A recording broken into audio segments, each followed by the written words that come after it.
yang telah memberikan kesempatan pada saya untuk mengisi roundtable discuss pada hari ini. Ini judulnya RTD ya, tapi kita online masing-masing karena sampai sekarang kita masih belum dibolehkan untuk mengadakan pertemuan offline.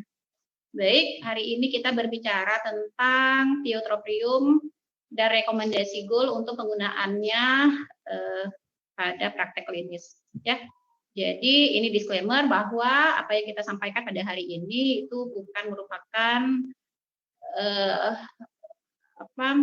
promo produk ya, tetapi memang kita ingin menyampaikan guideline yang terbaru dari Goal 2020. Oke, ini online yang akan kita bicarakan pada hari ini tentang peran antikolinergik pada COPD, kemudian guideline Goal 2020 yang terbaru, dan penggunaan tiotropium pada PPOK. Nah, ini adalah patofisiologi dari COPD, di mana sistem kolinergik dari sistem saraf pusat yang sangat berperan pada PPOK ya, di mana sistem kolinergik ini memiliki reseptor ada di ganglion ya, ada di otot polos saluran nafas dan ada di kelenjar submukosa. Maka sehingga jika ada rangsangan, baik berupa asap rokok, iritan, atau gas berbahaya lainnya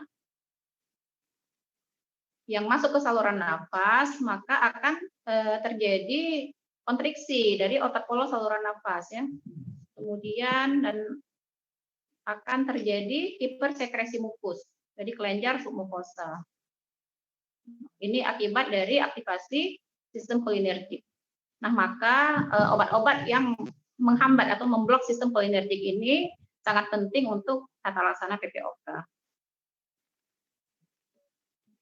Oke, nah kemudian ini peran antikolinergik pada PPOK ya. Jadi kenapa obat-obat antikolinergik ini sangat penting? Karena memang dari hasil penelitian head to head yang membandingkan antara long acting muscarinic antagonis dengan long acting beta 2 agonis itu menunjukkan bahwa long acting muscarinic antagonis ini lebih superior dibandingkan dengan LABA dalam mengatasi gejala PPOK, baik PPOK stabil maupun eksaserbasi. Sehingga kalau kita lihat dari grup A, B, C, D itu long acting muscarinic antagonis ada hampir di semua grup ya, grup B, C, dan D. Oke, kemudian seperti yang kita jelaskan tadi, pada PPOK itu berperan sistem kolinergik. Jadi sehingga inhalasi dari long acting muscarinic antagonis ini dari beberapa hasil penelitian menunjukkan bahwa lama ini lebih lama dia. Jadi lama ini dia berperan lebih lama dalam menstabilkan bronkodilatasi dari saluran nafas dibandingkan dengan LABA.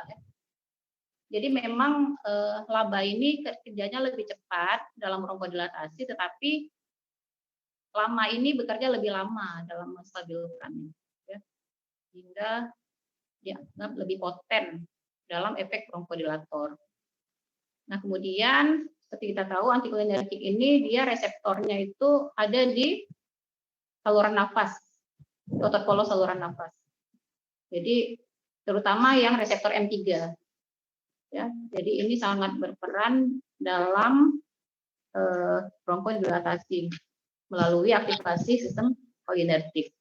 Nah, kemudian salah satu dari long acting muscarinic antagonis ini adalah tiotropium. Ya, jadi tiotropium ini dia bekerja spesifik pada M3, reseptor M3 di otot polos saluran nafas, sehingga sangat penting artinya dalam tata laksana baik PPOK stabil maupun PPOK eksaserbasi. Nah, ini adalah rekomendasi goal 2020. Nah, ini kita lihat dulu penurunan faal paru menurut diagram Fletcher dan Pareto. Ini sering kita lihat mungkin ya. Nah, normalnya dia FEV1 itu menurun seiring dengan penambahan usia. Jadi pertumbuhan paru itu kan sampai usia 20 tahun ya. Sejak usia 21 tahun kemudian paru-paru akan menurun sekitar 30 ml per tahun. Ya. Nah, kemudian ini pada orang sehat, tidak merokok. Nah, kemudian penurunan ini lebih cepat pada pasien PPOK yang pada pasien merokok atau pasien PPOK ya, di mana penurunan.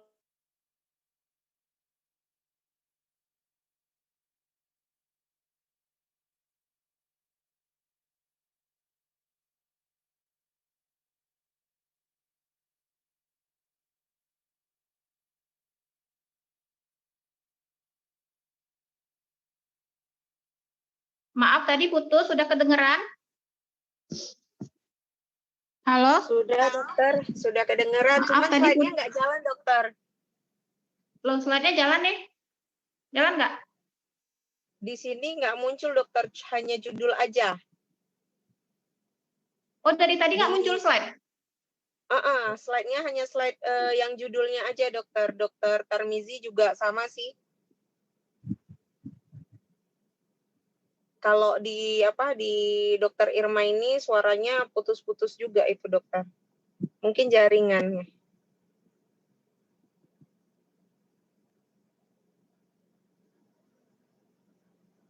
Nah, ini baru muncul. Udah jalan, udah jalan. Jihan, boleh dibantu Jihan aja ya share screen? Kalau di Jihan kami nggak bisa share screen dok. Oh, nggak bisa. Oh, mungkin nggak bisa full screen ya. Kalau ini kelihatan nggak? Kelihatan dokter. Wah. Nah, ini padahal kayak gini aja mungkin dokter. Tidak bisa di full screen berarti. Iya, nggak bisa kayaknya ya. Nggak apa-apa dok. Ini bisa ya, gini ya? Bisa dokter, iya. Kelihatan ya? Iya dokter. Aduh, maaf deh, udah sampai slide 7 ini. Apa kita ulang lagi? Nggak apa-apa lah ya, lanjut aja ya. Nggak apa-apa, lanjut aja dokter. Habis tadi nggak ada yang protes. Baik kali lah. Oke, kita lanjut ya. Jadi tadi kita cerita penurunan soal paru pada orang normal sehat dan merokok itu 30 ml per tahun ya, dan pada pasien PPOK lebih berat ya, jadi sekitar 50 ml per tahun, malah di penelitian yang terakhir itu sampai 140 ml per tahun. Itu penelitian yang terbaru. Nah, kalau kita lihat di awalnya itu lambat ya penurunannya, dan semakin progresif penyakitnya itu penurunannya semakin tajam. Nah, kalau di diagram Tantuki ini kalau kita lihat itu penurunan yang paling berat itu di goal 2. Jadi di goal 2 reduce simptom dan mengurangi risiko. Jadi simptomnya simptom apa? Memperbaiki simptom ya, kemudian meningkatkan toleransi latihan dan memperbaiki kualitas hidup. Kemudian mengurangi risiko. Risiko apa? Risiko untuk terjadi perburukan penyakit, ya, risiko untuk terjadinya eksaserbasi, dan mengurangi risiko kematian. Kita tahu eksaserbasi adalah faktor penting dalam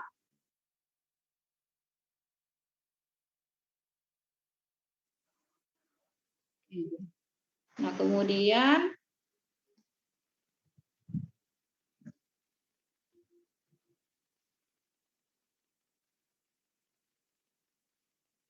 ini adalah tata laksana PPOK stabil ya. Jadi dimulai dari initial treatment. Initial treatment kita berikan setelah pasien kita diagnosis. Ya, jadi mulai dari tegak diagnosis, berikan initial treatment.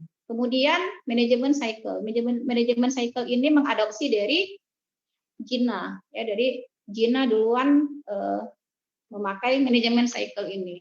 Manajemen cycle ini apa? Mulai dari review, assess, adjust, review lagi, assess, adjust. Jadi ini yang selalu terus kita lakukan pada pasien PPOK yang kontrol ulang ya. Jadi kita lihat bagaimana simptom, bagaimana eksaserbasinya, kemudian kita nilai, dan kemudian kita sesuaikan tata laksananya. Datang lagi, lihat lagi, nilai lagi, sesuaikan lagi ya. Jadi ini merupakan siklus yang tetap harus kita lakukan. Nah, setelah itu bagaimana? Kita follow up ya, kita follow up, kita berikan tata laksana berdasarkan dari assess tadi, dari apa yang kita review, kita assess, kita adjust, kita sesuaikan tata laksananya. Ya, apakah kita eskalasi, apakah deeskalasi atau kita maintain terapinya. Jadi sesuai dengan manajemen cycle. Oke, nanti kita jelaskan lebih lanjut.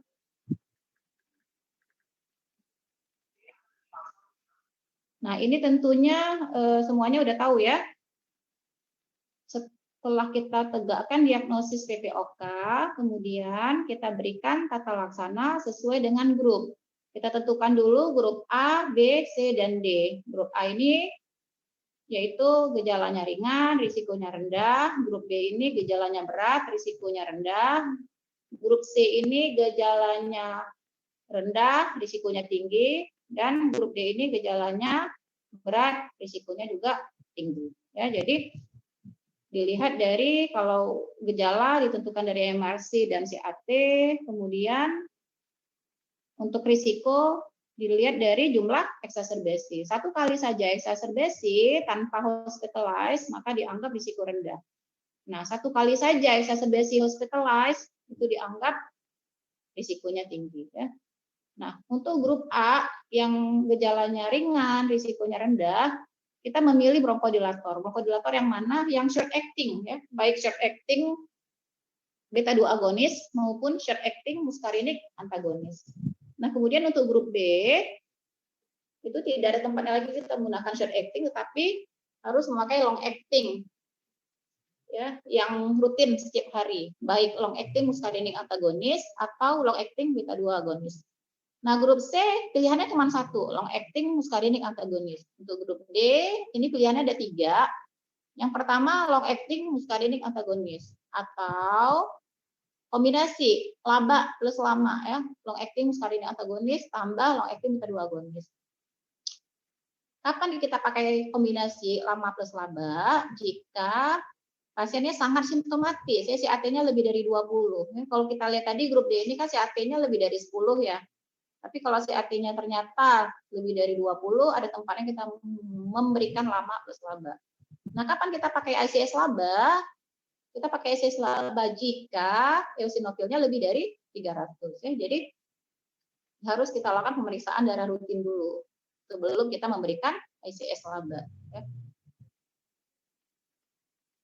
Kalau kita lihat, hampir di semua grup menggunakan long acting muscarinic antagonis, ya, baik grup B, grup C, dan grup D. Nah, untuk pemakaian ICS, kortikosteroid, kita lihat kapan kita menggunakan ICS. Nah, ada rekomendasi kuat, ya, yang paling yang sangat butuh pemberian ICS. Yang pertama, hospitalize, ya, pasien eksaserbasi yang hospitalize beberapa kali. Kemudian pasien-pasien eksaserbasi moderat lebih dari 2 kali setahun. Nah, tentunya seperti yang tadi eosinofil lebih dari 300, ya, dan kemudian ada riwayat asma atau ACOS, ya, asma, COPD, overlap, ya. Jadi kalau pasien PPOK mungkin ada riwayat alergi, ya, ada unsur komponen asmanya, maka bisa kita berikan ICS. Nah, kemudian dipertimbangkan jika pasien eksaserbasi moderat 1 kali dalam setahun, ya, dan eosinofilnya 100 sampai 300 masih bisa, ya. Kemudian dilarang, tidak boleh digunakan pada pasien dengan riwayat pneumonia yang berulang. Jadi simpulkan kemungkinan pneumonia ini disebabkan efek samping dari pemakaian ICS. Jadi harus kita stop. Nah, kemudian jika kita jumpai eosinofilnya kurang dari 100, tidak ada indikasi. Kemudian jika dijumpai infeksi mycobacterial, infeksi jamur, maka sebelum kita memberikan ICS, kita harus menilai dulu, ya, dia indikasi kuatkah, dengan pertimbangankah, atau malah dilarang, ya. Jadi pemberian ICS pada PPOK membutuhkan perhatian khusus. Kenapa? Karena memang efek sampingnya banyak, ya, dan obat fundamental pada PPOK ini adalah bronchodilator ya, beda dengan asma. Kalau asma kan dia dasarnya adalah inflamasi, sehingga obatnya adalah antiinflamasi ya. Nah, kemudian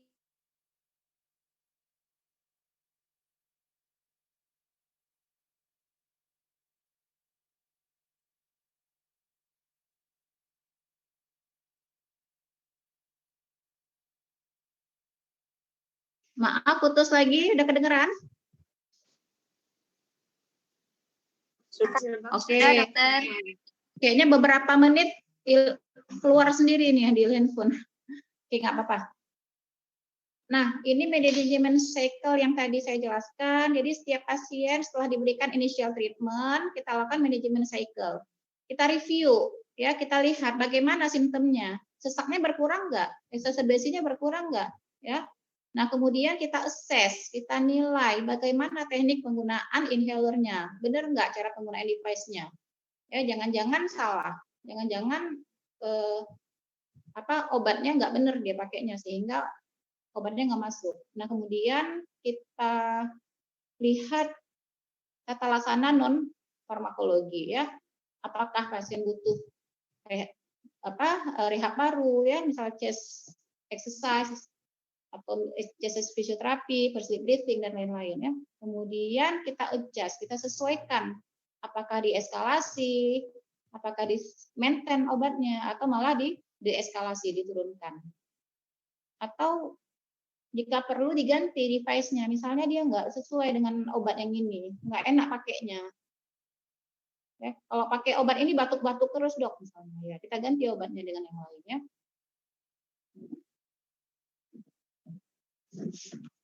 Nah, ini adalah follow up non farmakological ya. Jadi setelah kita memberikan initial treatment, kemudian kita pertahankan ya. Kalau responnya bagus. Nah, kemudian kita anjurkan selain pemberian obat-obatan, kita juga mempertimbangkan pemberian vaksin. Ya, boleh vaksin flu atau vaksin pneumokokal, itu dianjurkan setahun sekali. Memang belum masuk ke program nasional, tetapi bisa kita sarankan pada pasien. Kenapa? Karena seperti kita tahu 80% dari exacerbasi itu disebabkan karena infeksi. Nah, kemudian self management education, nanti kita lihat ya apa itu. Dan kalau pasien-pasien yang belum berhenti merokok, kita anjurkan untuk berhenti merokok ya.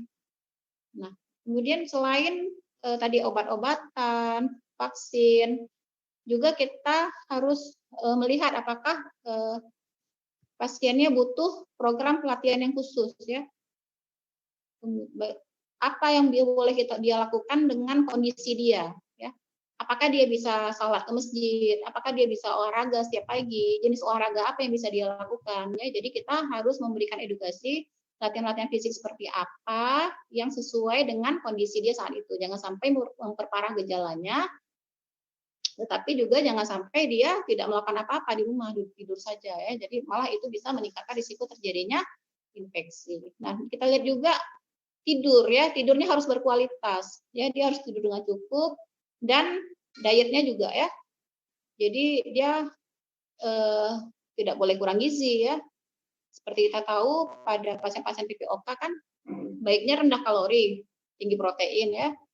Jadi jangan pula terlalu diet, jadi dia jadi kurang gizi. Nah, kemudian untuk terapi follow up-nya kita lihat ya, apakah yang lebih berperan? Apakah sesaknya yang masih ada atau exacerbasinya yang masih ada? Jika masih ada sesak, mungkin bisa kita anjurkan untuk dilakukan pulmonary rehabilitation ya. Apakah chest exercise atau chest physiotherapy. Nah, kemudian jika masih ada exacerbasi, kita lihat apa faktor pencetus exacerbasinya itu apa. Nah, kita ajarkan bagaimana dia harus memanage jika terjadi perburukan simptom. Kalau makin batuk, makin sesak, apa yang harus dia pakai? Obat mana yang dia tambahkan dosisnya? Ya, kemudian juga kontak informasi kalau terjadi exacerbasi kemana dia harus pergi. Nah, ini untuk follow up pharmacological treatment ya. Jadi jika setelah pemberian initial treatment tadi, kita follow up, kemudian kita tentukan yang lebih menonjol sekarang apa? Sesaknya kah atau exacerbasinya? Kalau masih ada sesak, maka kita lihat flowchart yang ini, ya. Jika sebelumnya dia mendapatkan lama or laba, salah satunya, maka jika masih ada sesak, boleh kita kombinasi lama plus laba. Ya, jika setelah pemberian lama plus laba masih sesak juga, bisa kita pertimbangkan untuk ganti device. Ya, misalnya sebelumnya dia pakai lama plus laba yang Ultibro, kita belum punya memang ya. Ultibro itu isinya Indacaterol tambah glycoprenium. Mungkin kita ganti dengan Stiolto. Stiolto ini dari Boehringer ya, tapi memang kita belum masuk BPJS juga. Misalnya pasiennya mampu beli, ya kita ganti. Nah, atau kita cari penyebab sesak yang lain. Nah, kemudian jika sebelumnya dia sudah menggunakan laba ICS, maka kita pikirkan kalau ternyata terjadi pneumonia, ya, kemudian indikasi yang tidak benar atau respon terhadap ICS-nya rendah, maka boleh kita deeskalasi. Jadi ICS-nya dihilangkan, kemudian kita berikan gantinya laba plus lama. Ya.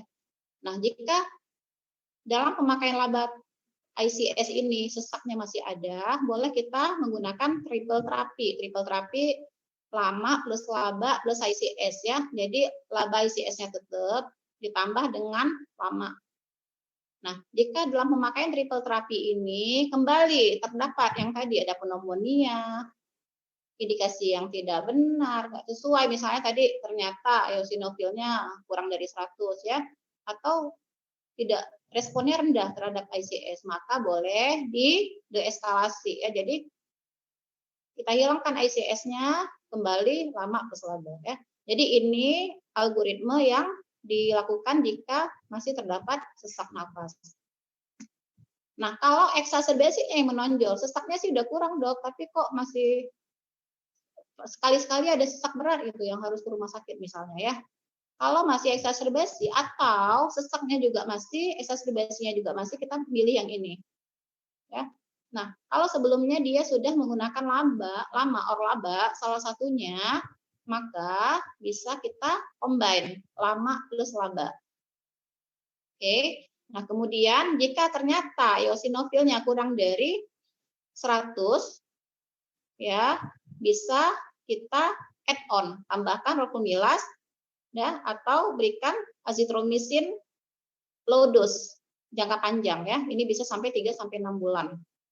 Seminggu 3 kali, dosis rendah 250 mg. Nah, untuk roflumilast ini biasanya kita berikan pada FEV1 yang kurang dari 50% dan bronkitis kronik. Nah, kalau eosinofilnya lebih dari 100, maka ada tempatnya, kalau masih exacerbasi juga, kita berikan triple terapi, lama plus laba plus ICS. Ya. Nah, kemudian jika tadi pada pemberian lama or laba kita jumpai eosinofil yang lebih dari 300 ya, atau eosinofilnya lebih dari 100 tetapi ada 2 kali exacerbasi moderate per tahun, di mana salah satunya hospitalized, maka kita pada tempatnya kita berikan laba ICS. Ya. Nah, untuk pemakaian laba ICS, lama laba ICS, tentunya kita lihat kalau ada pneumonia berulang, indikasi yang tidak sesuai atau tidak respon terhadap ICS, maka dieskalasi, dihilangkan ICS-nya. Ya, kembali ke lama laba ya. Yang laba ICS hilangkan ICS-nya, combine lama plus laba. Yang triple terapi dihilangkan ICS-nya, kembali ke lama plus laba ya. Jadi ini memang agak repot sedikit ya menghafalnya, tapi lama-lama nanti terbiasa. Mudah-mudahan guideline tahun depan nggak berubah lagi ya, karena ini baru dipakai 2019-2020. Oke. Nah, kemudian ini adalah beberapa penelitian yang memperlihatkan bagaimana antikolinergik yang kerja lama ini dalam tata laksana PPOK. Ya. Bagaimana perannya? Kita lihat. Penelitiannya banyak ini. Ya, ini ada beberapa penelitian. Nanti kita bahas satu-satu ya. Di mana membandingkan antara yang tiotropium dengan laba dan kombinasi laba. Ya, di mana hampir semua penelitian itu menunjukkan bahwa tiotropium ini lebih superior dalam mengurangi exacerbasi moderate dan severe ya, pada pasien PPOK. Nah, ini point study. Point study ini yang membandingkan tiotropium dengan salmeterol ya. Jadi menilai peran tiotropium dalam mencegah exacerbasi. Jadi kalau kita lihat pada pemakaian tiotropium itu risiko exacerbasinya menurun ya, lebih rendah 17% dibandingkan dengan penggunaan salmeterol. Ini salmeterol. Oke. Ini exacerbasi yang pertama ya, post exacerbation. Kita lihat penelitian poin yang selanjutnya itu untuk severe exacerbation. Jadi peran tiotropium dalam mencegah terjadinya exacerbasi berat yang pertama dibandingkan dengan salmeterol. Kalau kita lihat di sini risiko untuk terjadinya exacerbasi lebih rendah 28%. Nah, kemudian Inspire tadi ini membandingkan lama ya tiotropium dengan laba ICS, yaitu salmeterol fluticastor. Jadi kalau kita lihat ini sebanding ya sama baiknya antara tiotropium dengan salmeterol fluticastor. Sebanding efikasinya memang dalam mencegah exacerbasi, tetapi kalau kita lihat salmeterol fluticastor ini kan gabungan dari dua obat ya, dengan salah satunya ICS, di mana efek sampingnya tentunya efek sampingnya dari ICS lebih tinggi ya dibandingkan dengan tiotropium tunggal. Jadi kalau kita lihat memang setara, tetapi efikas untuk safety-nya itu lebih baik tiotropium ya. Nah kemudian selanjutnya Invigorate tadi ini membandingkan antara tiotropium dengan indacaterol, antara lama dan laba. Ya, kalau kita lihat itu dibandingkan dalam mencegah terjadinya exacerbasi moderate dan severe. Exacerbasi yang pertama ya. Ternyata lebih rendah pada tiotropium. Ya. Ini jumlah pasien yang mengalami exacerbasi pertama, moderate severe itu lebih rendah pada tiotropium ya dibandingkan indacaterol. Nah, ini Invigorate juga dia membandingkan antara tiotropium dengan indacaterol juga. Nah, dilihat perannya dalam menurunkan exacerbasi moderate severe ya dibandingkan dengan indacaterol. Kalau kita lihat itu yang indacaterol itu 29% lebih tinggi ya risiko terjadinya exacerbasi dibandingkan dengan tiotropium. Nah, ini membandingkan antara lama laba dengan lama tunggal ya. Lama labanya di sini adalah umeclidinium dan filanterol. Umeclidinium ini adalah lama, filanterolnya adalah laba dibandingkan dengan lama tunggal dalam menurunkan exacerbasi. Nah, kalau kita lihat di sini tidak ada perbedaan ya. Jadi ya sama, sebanding antara lama laba dengan tiotropium tunggal. Oke. Nah, berikutnya ini adalah SPAR study. SPAR ini membandingkan lama-laba, dual bronchodilator lama-laba yang ini, yang warnanya biru dongker, ya, dibandingkan dengan lama yang glycopyrronium dan tiotropium. Ya, jadi sesama lama. Ini lama juga, ini lama juga, ini laba plus lama. Nah, kalau kita lihat itu sebanding pada mencegah exacerbasi moderate atau severe dan severe exacerbation parah ya. Tapi yang pada mild itu memang lama-labanya lebih superior. Oke. Nah, kemudian bagaimana safety-nya ya? Tentunya kita dalam memakai obat kita harus lihat safety-nya ya. Apakah aman? Karena ini pemakaian jangka panjang. Nah, ini adalah efek samping dari pemakaian tiotropium. Ya, kalau kita lihat itu efek sampingnya minimal ya. Yang paling kita takut ya kan yang kardiovaskuler. Ternyata hanya sedikit ya, 0, sekian persen. Nah, kemudian kita lihat ini. Nah, sekarang kan untuk Spiriva, tiotropium, itu kan nggak ada lagi yang kapsul, handyhaler. Kalau dulu kita kan ngeresepinnya kapsul, ya handyhaler. Nah, sekarang sudah ditarik semua, jadi diganti dengan Respimat. Respimat ini soft mist inhaler ya, jadi dia uap, mengubah cairan menjadi uap. Di BPJS sudah ada, di poli kita ada, tetapi kayaknya contoh alatnya sudah nggak ada lagi di nanti harus ditaruh lagi ya. Jadi kita nggak bisa mencontoh cara pemakaian. Siap Kak. Jadi kalau lagi. Sebetulnya lebih gampang kita menggunakan Respimat ini ya. Jadi tinggal ditekan saja uapnya keluar sendiri.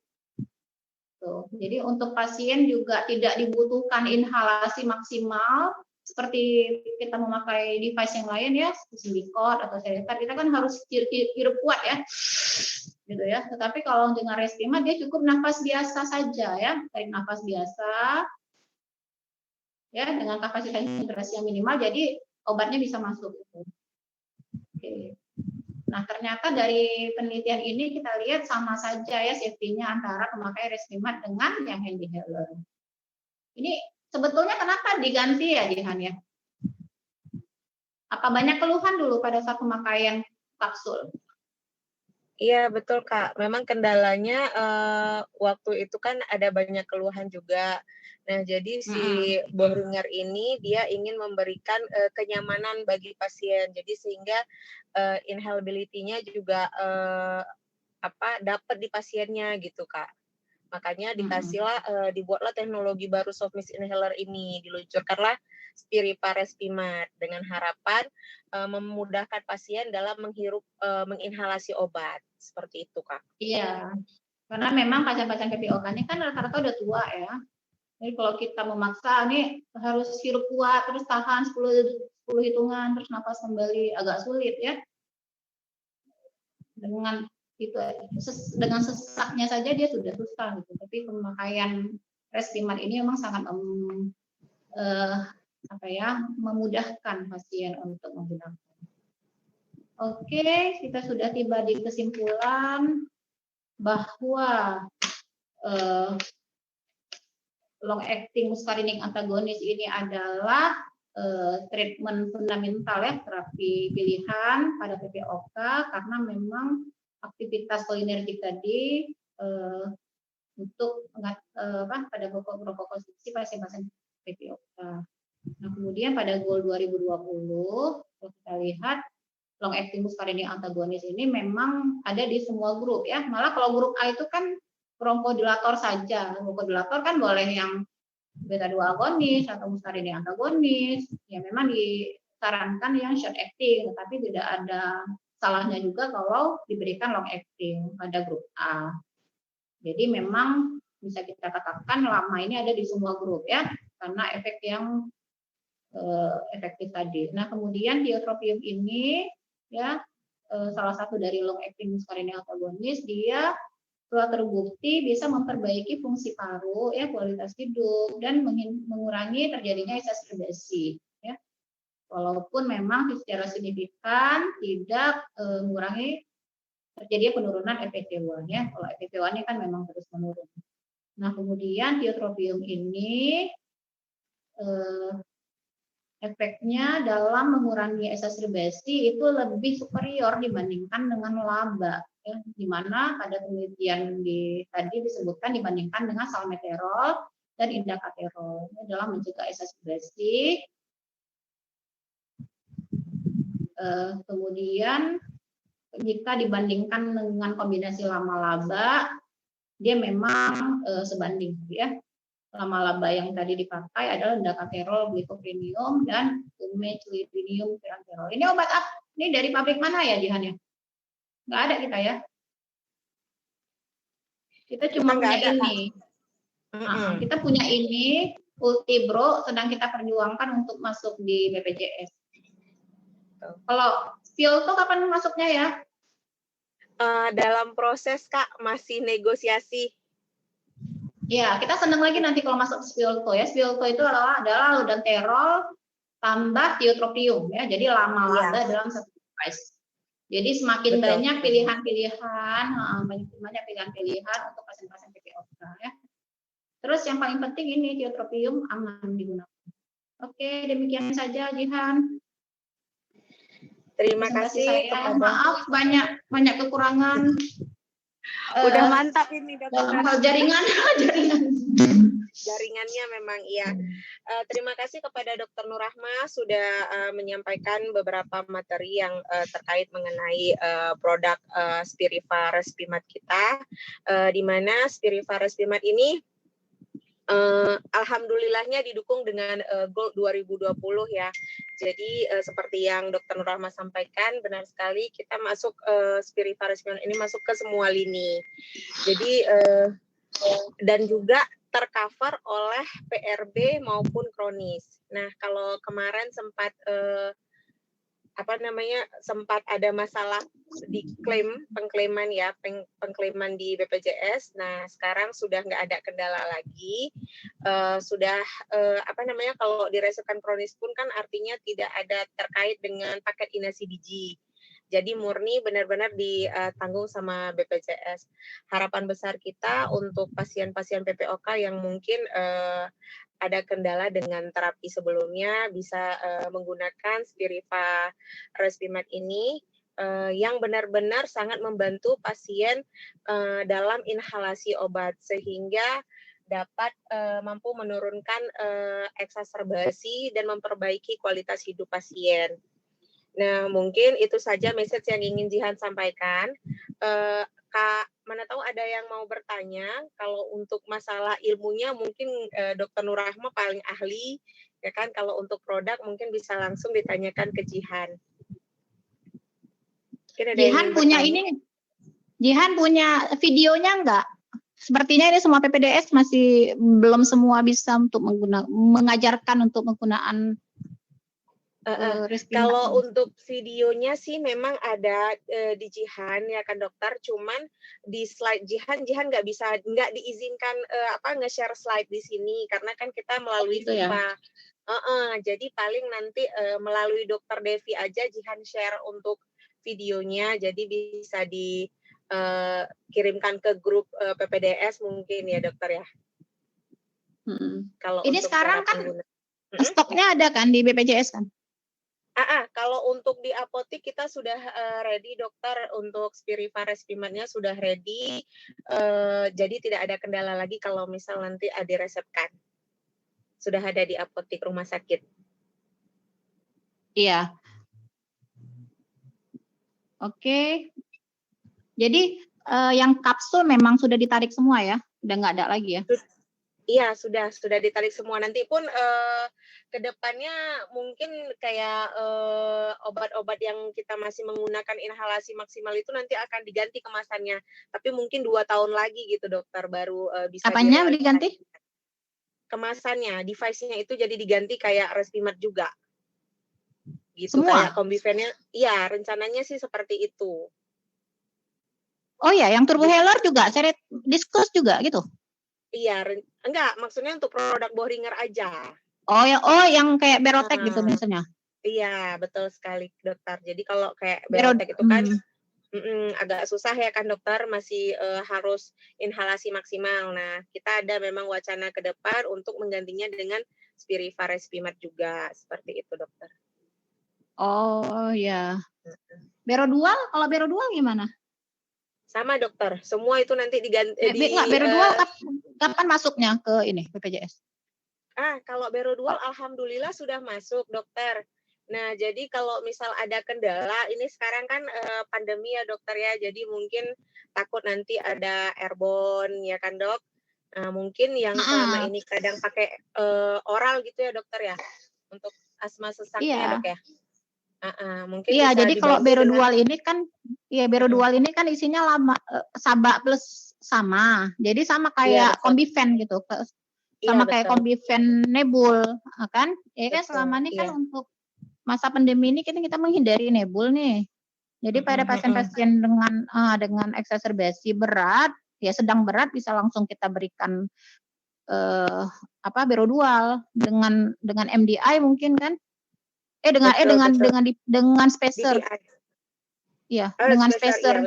Iya, kalau misalnya pasien sesak berat kan agak susah tuh pakai MDI kan. Iya, betul. Jadi karena kita harus nyari akal ini, jangan sampai pasien-pasien, kasihan kan pasien-pasien dengan asma eksaserbasi, BPOK eksaserbasi yang di IGD tidak bisa dilakukan nebul. Kenapa? Karena kita takut jangan-jangan dia COVID kan. Iya, karena nggak bisa ditebak dulu ya dokter ya, karena baru masuk itu belum bisa ketebak. Kalau seperti Ventolin, Berotech itu kan Saba tunggal. Jadi dengan kombinasi Saba sama itu kan efektivitasnya lebih kuat. Betul. Iya, memang sudah masuk bisa segera masuk. Baik dokter, sudah masuk memang di BPJS. Dulu waktu saya pendidikan dulu Berodual itu masuk, dan setiap hari kami lebih memilih Berodual daripada Ventolin atau Berotech. Karena memang pasien-pasien lebih senang, sesaknya langsung hilang. Jadi kalau daripada Ventolin lebih bagus ya. Baik dokter. Terima kasih dokter untuk sarannya. Memang kita udah masuk Berodualnya, sudah masuk BPJS. Hanya saja di apotik Rumah Sakit ZA memang belum tersedia. Insya Allah dalam waktu dekat ini memang lagi digodok juga dok, diurus ke bagian pemesanannya supaya bisa disediakan untuk Berodual. Jadi lebih safety ke pasien juga, safety juga ke dokter-dokter yang jaga ataupun perawat yang jaga di sana ya dok ya. Baik dokter, juga dokter yang lain, terima kasih banyak atas waktunya sudah mau berpartisipasi. Terima kasih untuk dokter Nur Rahma juga yang sudah menyampaikan materi dengan sangat baik. Mungkin di lain waktu kita akan ketemu lagi dengan materi yang berbeda. Lebih dan kurang saya mohon maaf. Wabillahi taufiq wal hidayah. Wassalamualaikum warahmatullahi wabarakatuh. Waalaikumsalam warahmatullahi wabarakatuh. Terima kasih dokter. Terima kasih dokter. Itu pelayanan semua. Ya. Terima kasih dokter.